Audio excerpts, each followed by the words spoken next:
Race జరిగిన తర్వాత దీనివల్ల అసలు హైదరాబాద్కి ఏం లాభమైంది? ఎందుకంటే అడుగుతారు కదా సహజంగా.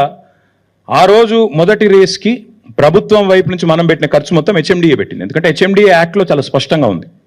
హెచ్ఎండిఏ చట్టంలో ఏం రాసింది అంటే, హైదరాబాద్లో జరిగే ఏ లీజర్ యాక్టివిటీ అయినా, ఏ రిక్రియేషన్ యాక్టివిటీ అయినా దాన్ని ప్రమోట్ చేయడానికి హెచ్ఎండిఏకి పూర్తి అధికారం ఉంది.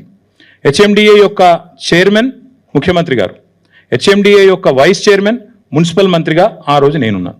కాబట్టి హెచ్ఎండిఏ నుంచి ఒక 30-35 కోట్లు ఏదో ఖర్చు పెట్టినట్టు, నాకు ఎగ్జాక్ట్ నెంబర్ గుర్తులేదు, సబ్జెక్ట్ టు కరెక్షన్. 30-35 కోట్లు ఏదో ఖర్చు పెట్టాం. ఆ ప్రమోటర్ ఎవరైతే ఉండేనో, స్పాన్సర్ గ్రీన్ కో, ఆయన దాదాపు 100-110 కోట్లు ఆయన ఖర్చు పెట్టారు. ఏం లాభం వచ్చింది మరి హైదరాబాద్కి అని చెప్పి మాకు ఫిబ్రవరిలో రేస్ అయిన తర్వాత, మాకు నిజానికి మేము చేయలేదు ఈ స్టడీ. కొత్త సిటీలో రేస్ అయిన తర్వాత ఏం జరిగింది అని చెప్పి నెల్సన్ అనే ఒక సంస్థ వాళ్ళు అధ్యయనం చేశారు. అధ్యయనం చేసి వాళ్ళు ఇచ్చిన రిపోర్ట్, ఇంత పెద్ద రిపోర్ట్ ఉంది, మీరు అందరికీ కూడా కాపీస్ ఇస్తాను, దయచేసి చూడండి.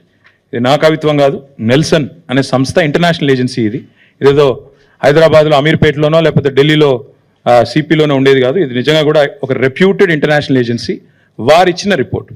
వారు ఏం చెప్పారంటే, హైదరాబాద్ నగరానికి ఈ రేస్ వల్ల, ఫిబ్రవరి 23లో జరిగిన రేస్ వల్ల $82 మిలియన్ ఎకనామిక్ బెనిఫిట్ వచ్చింది నగరానికి. ఎట్లా వస్తుంది ఎకనామిక్ బెనిఫిట్ ఒక నగరానికి అంటే, ట్రావెల్, జిఎస్టీ పేమెంట్స్, ఇండైరెక్ట్గా జరిగే ప్రచారము, 50 కంట్రీస్లో మనకి జరిగే విస్తృతమైన మనకు లభించే విస్తృతమైన పబ్లిసిటీ, ఎన్నింటి వల్ల అల్టిమేట్గా మనకి బ్రహ్మాండంగా విస్తృతమైన ప్రచారం వచ్చింది, లాభం జరిగిందని చెప్పి ఈ నెల్సన్ అనే సంస్థ ఇచ్చిన అధ్యయన రిపోర్ట్.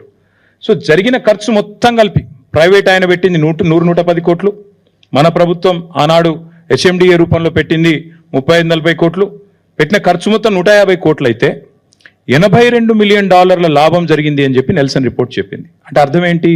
$82 మిలియన్ అంటే ఈ రోజు లెక్క ప్రకారం తీసుకుంటే కూడా 700 కోట్లు.